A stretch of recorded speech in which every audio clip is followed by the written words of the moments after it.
Hello everybody and welcome. In this video I'm going to show you how to reset application settings to factory defaults.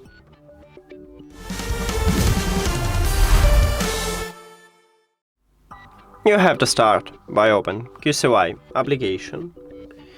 Your headphones should be connected with the phone, with the application, and should be turned on.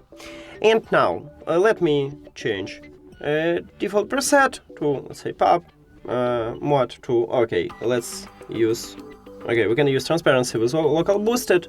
Then in the settings I wanna enable gaming mode and dual connection. And let's say you change also something else. Then, what you should do, you need to go to the settings at the right bottom. You will see this menu. You need to scroll down and click at the more settings at the bottom. At the second line we have reset to default. Tap at this line, then click OK.